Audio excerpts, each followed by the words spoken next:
அனைவருக்கும் எங்களது அன்பான காலை வணக்கங்கள். எல்லோரும் நல்லா இருக்கீங்க நம்புகிறேன். இன்றைக்கி என்ன பற்றி பேச போகிறோன்னா, நேசிப்பு, காதல். காதல்னா என்ன, நேசிப்புனா என்ன? மனசில் மட்டும் நேசிக்கிறது தான் நேசிப்பா? இல்லை. நம்ம வாழ்க்கையில் பல விஷயங்கள் நடக்குது. ஒவ்வொன்றையும் நேசிக்க கற்றுக்கணும். நேசிக்க கற்றுட்டா நம்ம வாழ்க்கை மிக சுலபமாகிடும்.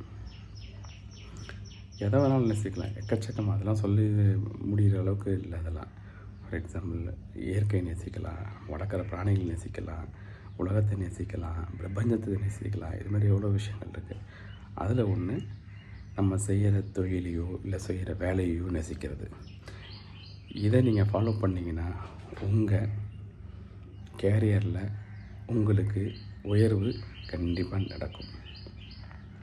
நேசித்து ஒரு வேலை செய்யும்போது அதற்கான ஒரு பலன் கண்டிப்பாக பிரபஞ்சம் உங்களுக்கு தரும். இப்போ ஒரு எக்ஸாம்பிளாக எடுத்துட்டோன்னா, ஒரு டாக்டரு ஒரு குழந்தை ஊசி போட வருது. அப்போ நார்மல் டாக்டர் எடுத்தார் என்ன செய்வார், வருவார், அந்த குழந்தைக்கு ஒரு லைட்டாக ஏதோ ஒரு சொல்யூஷன் தடவிட்டு இன்ஜெக்ஷன் போடுவார். அந்த குழந்தை ஓன்னு கத்தும். உடனே அவங்க அம்மா தூக்கிட்டு, வாமா சாக்லேட் வாங்கி தரேன் அப்படின்னு சொல்லிட்டு சமாதானப்படுத்திட்டு, அதை சமாதானப்படுத்துறதுக்கு சிலதுக்கு 2 நிமிஷம் கூட ஆகலாம், சிலதுக்கு 1/2 மணி நேரம் கூட ஆகும். இதுதான் நார்மல் டாக்டர் செய்கிற வேலை. ஆனால் அது தொழிலை நேசித்து செய்கிற டாக்டர் எப்படி செய்வார்? அந்த வீடியோ அட்டாச் பண்ணியிருக்கேன், பாருங்கள்.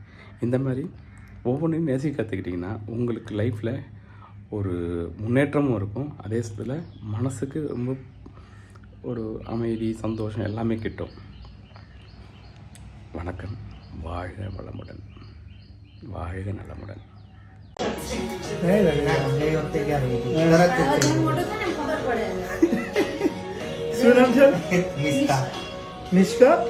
Mishka, 3.5 month old.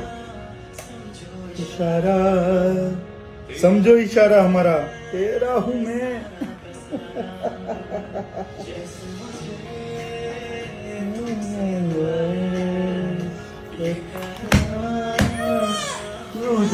सारा